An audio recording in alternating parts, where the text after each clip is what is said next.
very good afternoon to you. Welcome to the Midday News right here on 3FM 92.7. We come to you live from our studios here at Adesawe Kanda in Accra and our numerous affiliates across the country. Also live on all our social media platforms on Facebook and on X. Coming up this afternoon, President John Dramani Mahama breaks silence on controversy following the Lincoln University's decision to withdraw an honorary doctorate that was to be awarded him in the United States. Also, government ramps up efforts to bridge the gap into tomato production following the ban on export of the commodity by Burkina Faso. Also, one of Ghana's most distinguished traditional leaders and rulers, Agogoman Hene Nana Kwame Ekuoku Sapon, passes on at 87. Plus, police close in on suspects behind the defacing of new Ashanti First murals at the Asokwa interchange in Kumasi. We have details of these and many more coming up shortly.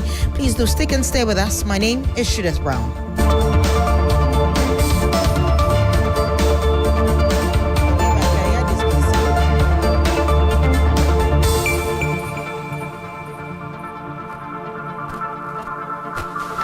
Welcome once again to the bulletin. We start from here. Now, President John Dramani Mahama says Lincoln University remains deeply respected and valued despite the controversy over the institution's decision to withdraw an honorary doctorate that was to be awarded him. Ghana's embassy in a statement said it received a communication from the university indicating that concerns had been raised by a group regarding President Mahama's perceived position on Ghana's human sexual rights and family values bill, hence the withdrawal of the honorary doctorate. Speaking during an engagement with the Ghanaian community in Philadelphia, President Mahama stressed the ties between Ghana and Lincoln University, referencing its role in shaping Ghana's first president, Dr. Kwame Nkrumah. Lincoln University invited us, and I want to say that there's a historic link between Ghana and Pennsylvania. There's a historic link between Ghana and Lincoln University. Whatever disagreements have come up, for me, Lincoln University holds a special place in my heart.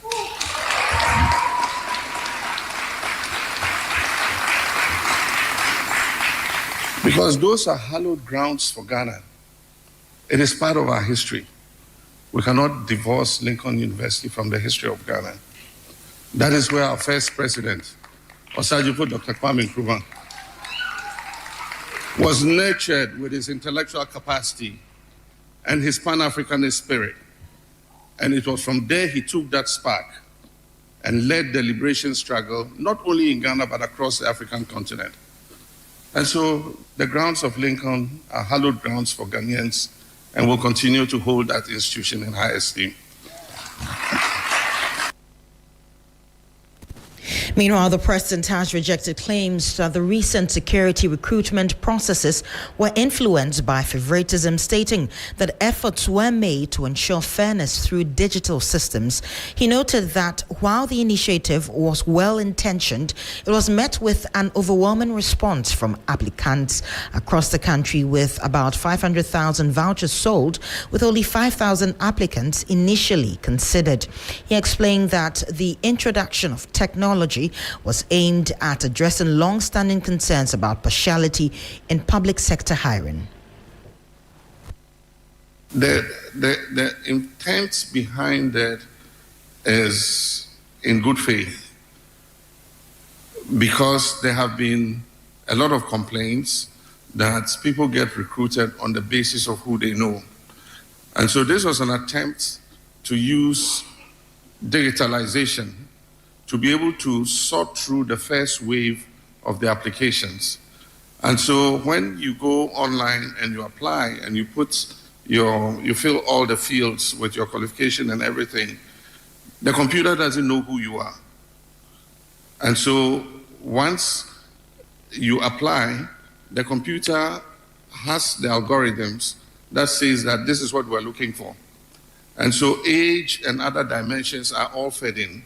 And so you can be disqualified on age because you must put your Ghana card number, and your Ghana card has your age. And so if you're above the age they're looking for, it disqualifies you. If you didn't meet certain criteria, it disqualifies you. So the intent was actually in good faith, but the response was overwhelming. 280,000 young people applied. And the problem was that they were looking for only 5,000. And unfortunately, everybody who applied paid a certain amount of money, above 200 cedis. And so young students who have finished school looking for a job, they have to go and borrow 200 cedis or take it from their parents to pay to get a chance to be recruited, and a computer just says disqualified. Meanwhile, his 200 cedis is gone.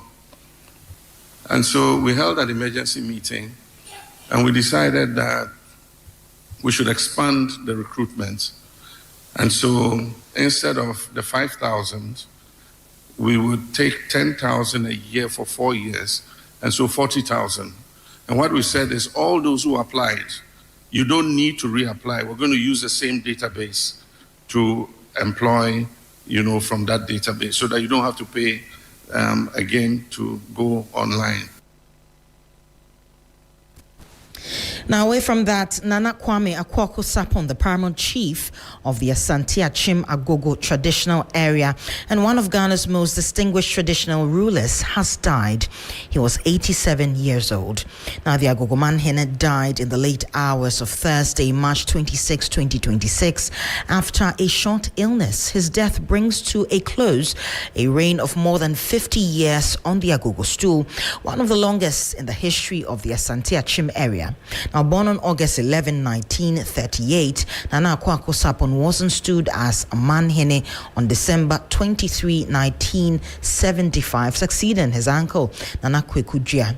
Now, he was 37 years old at the time of his installment, having been a practicing lawyer with more than a decade of legal experience. Now, his last public office was as a member of the Council of State during the National Democratic Congress NDC government of President John Evans Atta Mills, and following Mills's death in office under President John Dramani Mahama from 2009 to 2013.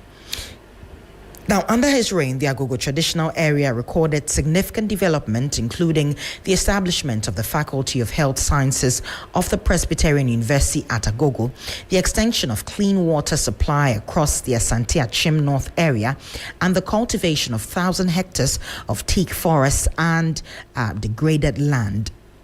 Nana Akwaku Sapon was actively involved in sports administration and served in various roles, including vice chairman of the Ghana Football Association and chairman of the Accra Giant or Great Olympics FC Management Committee on 3 occasions. He was also a patron of the Ghana Athletics Association and trustee of the Accra Lawn Tennis Club. Now, let's remain in the Ashanti region because the chairman of the Asokwa Municipal Security Council, Amo Kamel, says that the police is closing in on suspects who deface murals at the Asokwa interchange as part of the ongoing Ashanti Fest celebration. Students from some selected senior high schools have been exhibiting their art skills as part of the 2026 Ashanti Festival being organized by the Ashanti Regional Coordinating Council. Now, some of the murals, however, came under attack with unknown persons. Now to William Evans Inkum for more on this very development. William, to start with, this particular initiative seems to be attracting lots of interest. Tell us more.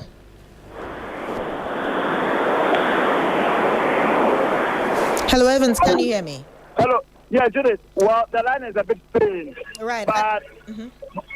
But I hope you can hear me from your end. I can hear you loud and clear. I'm asking if you could tell us more about this particular initiative of the murals that is attracting a lot of interest in the Ashanti region. Well, Judith, I will tell you it's a novelty.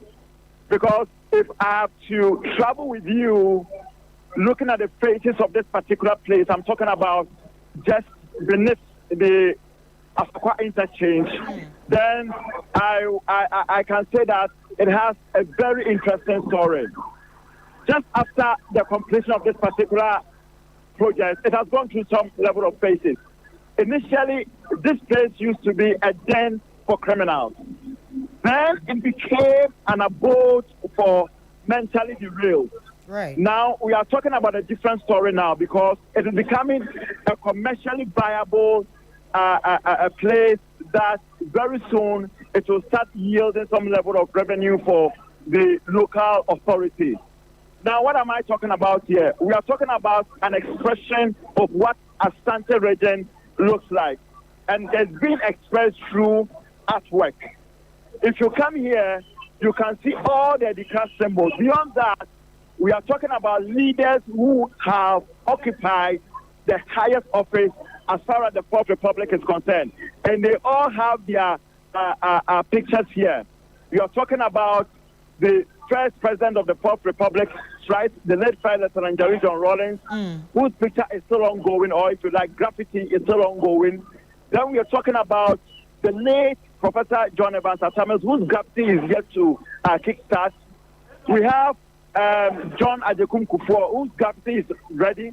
Then Nana Dankwa Kufuor, John Dramani Mahama, the current president, together with the overlord of the Asante Kingdom, Otunfo Osetutu, whose graffiti are all ready. And of course, we continue to see more graffiti being worked on. So I can tell you that it is an expression of what Asante region looks like, and that is what we are seeing here. And last week, however, we heard that some people have defaced the murals. What is the latest on that particular development? Well, we know that in a couple of hours ahead, the police will address the media, letting us know where investigation has gotten to. We early on engaged the municipal chief executive for the Asukwa municipality, who happens to be the chairman of the of MUSEC, Amo Kamel, and he corroborated that the police have gone or has advanced as far as investigation is concerned. So we are likely to hear, hear the faces behind that is facing of the graffiti. Right, let's take a listen to him. Say investigation are in place. Yesterday, the MUSEC of Asukwa Municipal met, and then the police have assured us that by the end of today or tomorrow, they will do arrests and make sure that they will update us on the issues, matters arising. And then I've already called regional signals to give us footages of it. So they are working on it. So I hope by the end of today, there will be an official press conference to update the whole Asukwa municipality and the whole Ghana on the current developments. I hope with this, we make sure that those people who defaced those paintings will be brought to book. Because we are beautifying Asanteman. We are helping to bring the good image of Asanteman back. And it will benefit the culture and heritage of Ashanti. You heard the MC for the Asukwa municipality, Amo Kamel, and earlier we were speaking to William Evans Nkuma, Northern Bureau Chief. We'll get more on that particular development, but let's head now to the OT region, because the police in that region are calling for calm and cooperation as investigations open into the escalating tensions in parts of the Nkwanta South municipality that has left 5 people dead. The latest incident has caused widespread fear as residents desert their homes. Correspondent Faisal Abdul Idrisu is joining us with more details on this devastating development. Faisal, now tell us some unfortunate happenings there. Tell us really what more have you gathered? Yeah, so these Nkwanta clashes is becoming a bigger nightmare on our hands, a very prolonged ethnic conflict that has lasted for a long time. You'll recall that somewhere in June last year, there was a clash that led to the death of people and disrupted activities there. About 3 days ago, this very incident, this recent one, we are told, followed the discovery of the bodies of 3 persons who had gone to the farm but were later discovered to have been killed and burnt. The victims include 77-year-old Mr. Nana Achinake, and then also 24-year-old Fusheni Achinake. The last person is 17-year-old Nuhu Achinake. So after the discovery of these dead bodies, things escalated, leading to the death of 2 more people. So the total number of persons that have been killed in this latest clash is 5. That is 3 males and 2 females. Right. Since yesterday, the police have deployed more personnel. The IGP indicated that earlier, and that several personnel and armored vehicles have been deployed to the area as I speak to you. The tension in Kwanta is quite an unfortunate one because we are learning that at least 5 persons have been killed so far. Well, Faisal, we know that Nkwanta is a transit point towards the north. Tell us really, what's the current state of affairs for road users, residents and schools in that particular municipality? Yeah, schools in the municipality have been shut down, and so there is no ongoing academic activity. Travelers, for instance, you go to the Hoho area, they tell you they are scared, even though oftentimes they don't target travelers. The fact that it is a transit point, people are not really, people are really scared. For residents, a lot of them have already deserted their homes because they do not know what to expect next, even though there are several security personnel deployed to the area. The Ghana Police Service is urging residents to remain calm and also cooperate as investigations open. They are urging that they volunteer information towards the arrest of persons who are involved in these very latest clashes. Right, many thanks for your time. Faisal Abdul-Idrisu is our correspondent in the OT region, bringing us all the details on that particular story. Let's head back to Accra because government is ramping up its efforts to bridge the gap in tomato production following the ban on export of the commodity by its northern neighbors. Burkina authorities have set March 30 as the deadline for all export of tomatoes to cease a move. Ghanaian authorities say they will pick up with their counterparts. With a deficit of more than 300,000 tons, some experts have projected 4 years for the nation to bridge the gap. The gap has forced the presidential initiative in agriculture and agribusiness to hit the ground on finding quick ways to close that particular gap. Well, George Quaining is with the team and he's joining us right now. George, tell us more about the engagement with tomato farmers.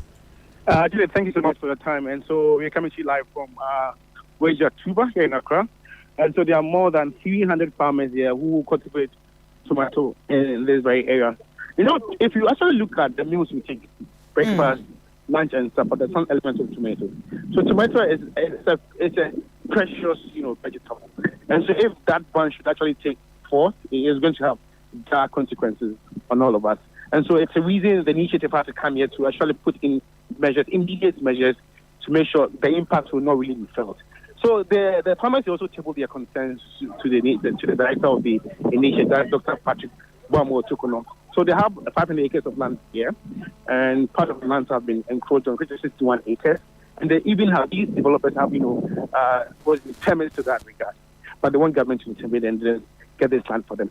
And the salinity levels have also compelled them not to even cultivate part of it at 20 hectares. So salinity levels in late term means that salt content. So because of that salt content, they can't use that part of the land. This is 20 acres out of the 500 acres.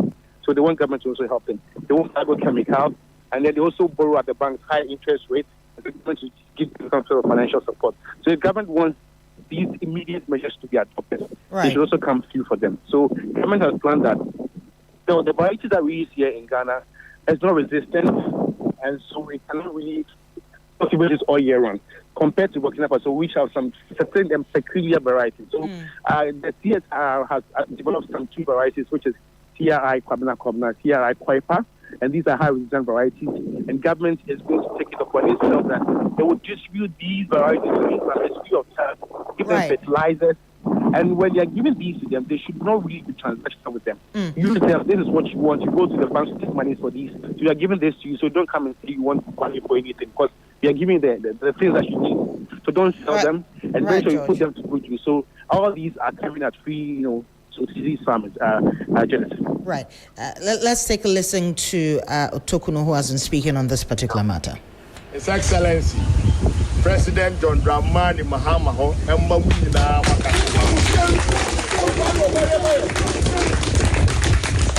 Yeah, Papa says, "Se me do hanoma, me ma munyina ayiko kese pa." Esan say, "Munti ena Ghana ewo ho." Say, "Man do a man fa so so nin krantensi for ma." Yeko ekodakom. Enti no adwuma amoye no nani so. Na esan say nani so nti no, wono so wobema nani akọ adwuma ho. Na enu nti ena no pay. Wasoma ye say ye no mmra embesia na yendi nkita ho na yendwendwen oman Ghana eho enkanka se eba yeduane edomu a na eme se yenyina na ano ya anti asempa Ghana yedua tomato na esan se Ghana yeduane bia yedi bia no tomato wo munti no anopa kosi anyum na se obedidi imprensa ni nyina tomato wo esan sa ni nti no yedi tomato pa na se wo hwa amaama etwa enwasi a tomato ayedi no mu ndi tomato sa enti no tomato Ghana ahanyina over 30 million population no afi bia yedi tomato over 1.3 million metric tons na 1.3 million metric tons do papa na Ghana kakra pen yetimi do na wo hwa empre bebre no yebedo tomatoes ne so a yedo ne suto bremu enti no free May saa kosi be se October ena yedua tomato saa kosi November ena yedua tomato. Now let's head to the northern regions because the Minister for Lands and Natural Resources, Emmanuel Amakofi-Boa, has appealed to traditional authorities in the northern and savannah regions to support government's efforts in tackling illegal mining, popularly known as galamsey. Well, according to him, government remains committed to supporting the youth through structured and legal mining activities or initiatives, including skills training, provision of equipment, and the creation of designated mining zones under a cooperative framework. The minister has been touring the northern parts of the country. Let's go now to Damongo and engage my colleague Christopher Mwako. Chris, good afternoon. Now, what has the minister been saying about establishing district mining committees to fast track the licensing regime? Okay, so Judith, what the minister has been saying is that it's about time that the ministry decentralizes the licensing regime to the various district assemblies, such that it will save the miners the stress of traveling all the way to Accra before they are able to acquire licenses. He's also been talking about the fact that these miners must form cooperatives so that the issuance of license will be very easy for them to do, so that they can also go about their responsible mining. It says that government is not against mining, but a government wants them to mine responsibly. And so the reason why they should form cooperatives, and when it comes to the license, then it will be done at the assembly. So the ministry is going to send a bill to Parliament, which will be considered, and when it is passed into law, this will happen. The minister has also been courting the support of the traditional authorities so that they will be able to fight the illegal mining menace. Let's take a listen to what the minister has been telling the chiefs. More importantly, to seek his support for the fight against illegal mining and the proposals that President Mahama has done to bring responsible cooperative mining to the young people in this area. And he's clearly in support of it. We are very grateful. We are taking steps to engage our young people to identify mineralized areas for them to mine responsibly in a way that makes sure that we don't destroy our water bodies and our lands. And I am very grateful that Yabon Rua has been very supportive of this initiative. We also discussed the need to protect our forest reserves. And he is also very clear to support us to continue to, preserve our forests and make sure we continue to plant trees. It is the reason we live. It is the reason we have air to breathe, so that we can live these natural resources that God has given us, the water, our forests, the way God left it, so that we as custodians of this land, when we leave, we will leave it for the next generation. And we're very Chris, you're still with us now. Tell us what really has been the reaction of the chiefs as well. Yes, so for the traditional authorities, especially the king of Gonjaland, Yabaura Bikunuso Jewuswale the first, he's been indicating that the Savannah region has some areas that there are natural resources, and so government should try to tap all these natural resources, harness them, so that it will help communal and national development. Let's take a listen to what the chief's representative has been saying. He did not stand there.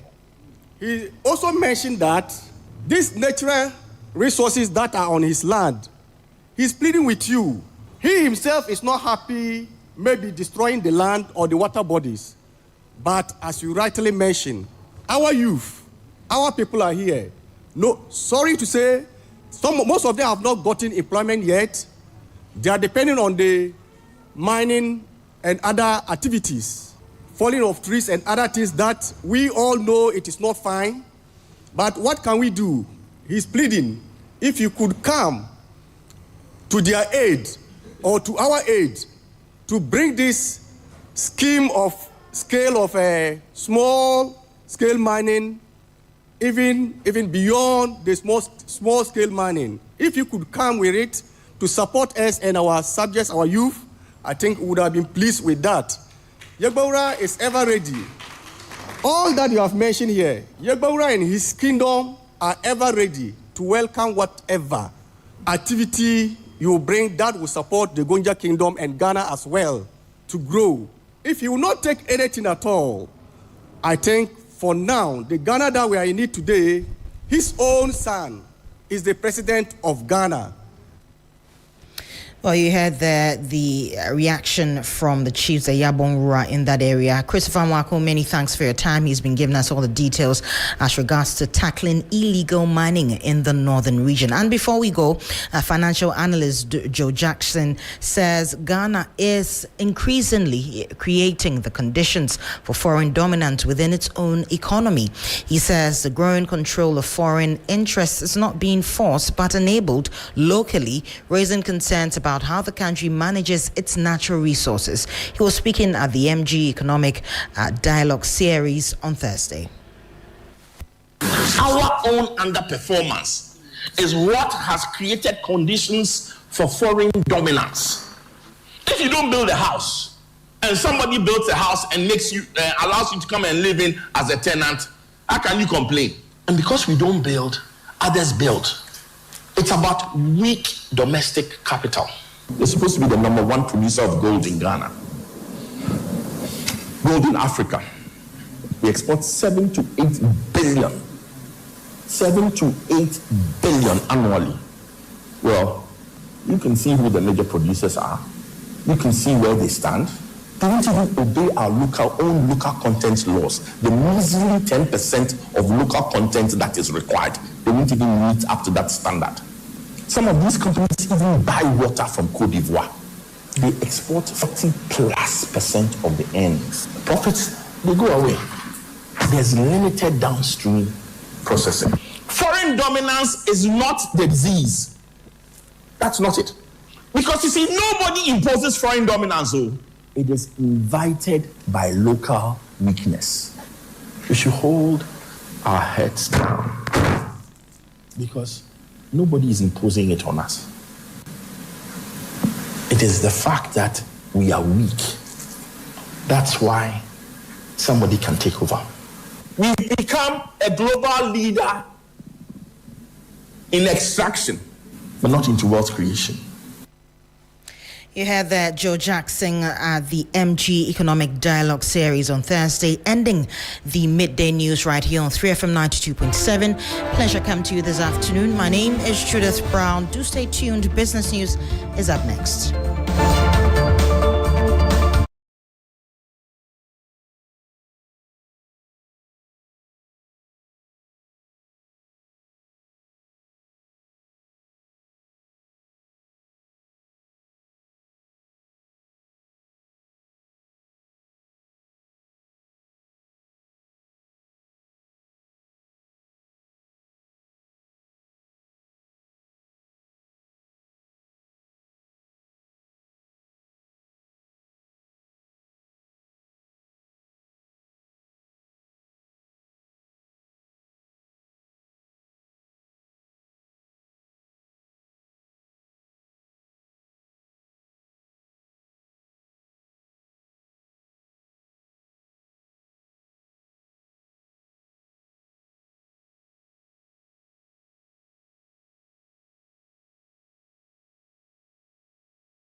Hello there, good afternoon. Welcome to Business Daily on 3FM 92.7. Coming up, government returns to domestic bond market with first 7-year CD issuance since debt restructuring, targeting confidence rebuild and fiscal financing. Also, 90% of Ghanaian banks set to increase lending as optimism return. We'll bring you details. Plus, financial analyst warns multiple taxation killing local businesses. We'll hear from Managing Director of Tessa Capital, Eugenia Bashe.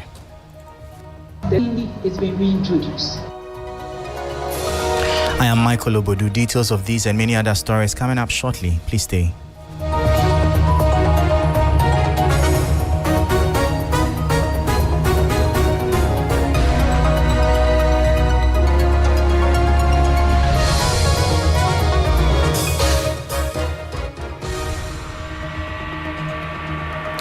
Thank you so much for your time. Straight into our top story. Government is set to re-enter the domestic bond market with a 7-year CD-denominated issuance on March 30, 2026, marking its first such move since the 2023 debt restructuring program.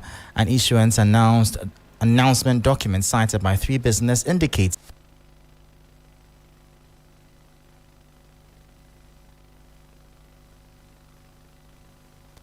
this will be the first CD bond issuance since 2022, following restrictions imposed under the Domestic Debt Exchange Program in 2023, which halted new bond issuance after the country's debt default. According to the document, government is expected to announce the coupon rate on April 1, with settlement scheduled for April 7, 2026. Investors will be required to bid a minimum of 50,000 cedis, with the offer open to both resident and non-resident participants. Proceeds from the bond are expected to support financing of projects captured in the 2026 budget. 6 institutions, Absa Bank Ghana, Car Bank PLC, FinCap Securities, GCB Bank PLC, One Africa Securities, and the Stanbic Bank Ghana, have been appointed as bond market specialists for the issuance. Government says the move is aimed at rebuilding a domestic funding program, managing liquidity, refinancing maturing debts, and restoring confidence in the bond market. The Finance Ministry also notes that participation will not be limited to pension funds, insurance firms, and asset managers, signaling a broader investor inclusion strategy.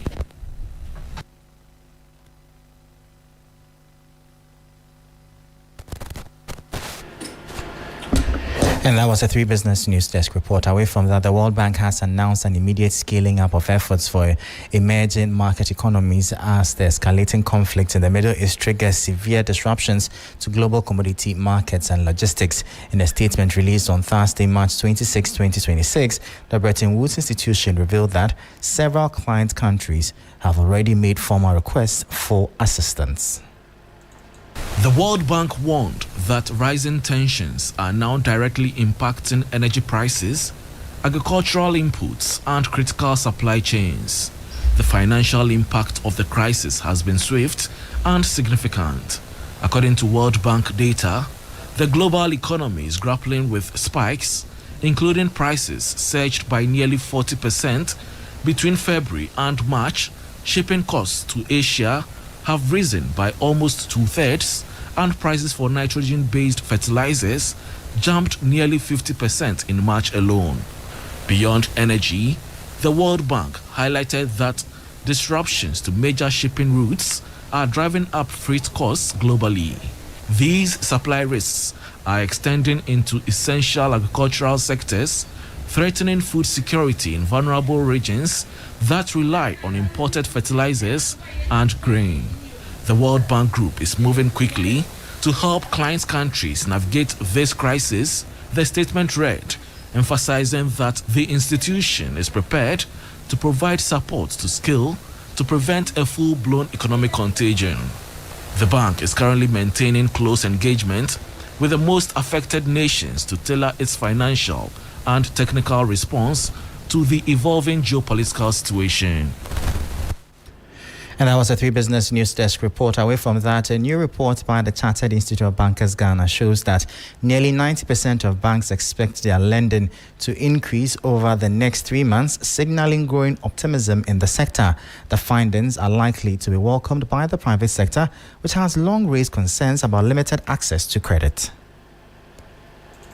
The report is based on responses from 67 banking executives, including chief executives, heads of credit and treasury, as well as risk officers. It also shows that 97% of respondents believe the current policy mix, including the monetary policy rate, open market operations, and the cash reserve ratio, supports sustainable economic growth. Around 70% of banks say their lending rates currently range between 16 and 20%, reflecting recent easing in borrowing cost. Meanwhile, about 80% of respondents expect the Ghana cedi to either appreciate or remain stable against the US dollar in the next 3 months. This comes despite recent global economic uncertainties. And that was a 3 Business News Desk report. Now, the Managing Director of Tessa Capital Limited, Eugenia Bashe, has issued a stark warning regarding the impact of Ghana's current tax regime on indigenous firms, labeling the burden of multiple taxation as a primary threat to their survival. Speaking at the Media General Economic Dialogue themed around the ownership and sustainability of the Ghanaian economy, Madame Bashe lamented that the existing tax structure is making local businesses increasingly uncompetitive. The dividends too are taxed. That's double taxation. Capital gains tax. At a point for a long time, government allowed investment on the capital market. They waived off capital gains tax. Suddenly, it's been reintroduced. Some of the areas that we are looking at investing in, real estate, but because of the structure of pension funds, they have to be organized in a certain way, and the way the law has been couched for you to be able to invest in real estate. How do you do it? Through REITs. If I approach a real estate company and they agree to put their assets into a real estate investment trust, the stamp duty alone they have to pay is a put-off. So some of these things are making it difficult for us to channel the funds into the real sector. It may not be much, but it is the start. Can you imagine what that can do to this economy? It is the start. And once you start putting pension funds in, you'll be surprised. Other people would have the confidence, and then you'll be able to mobilize additional funding to put in.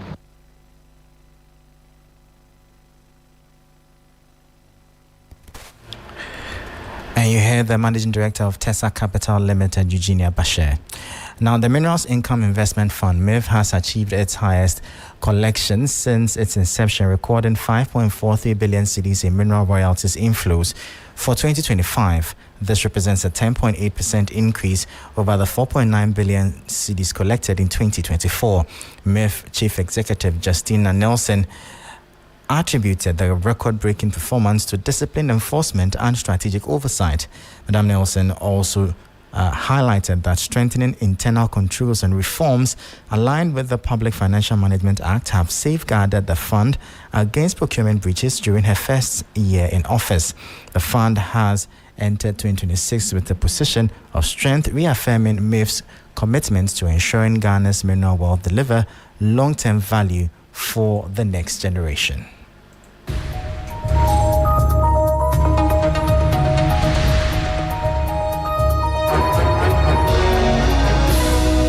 That's how we end today's edition of Business Daily. For more stories, please check out our website s3news.com/business. I am Michael Obodu. Thank you for tuning in. As always, please stay safe.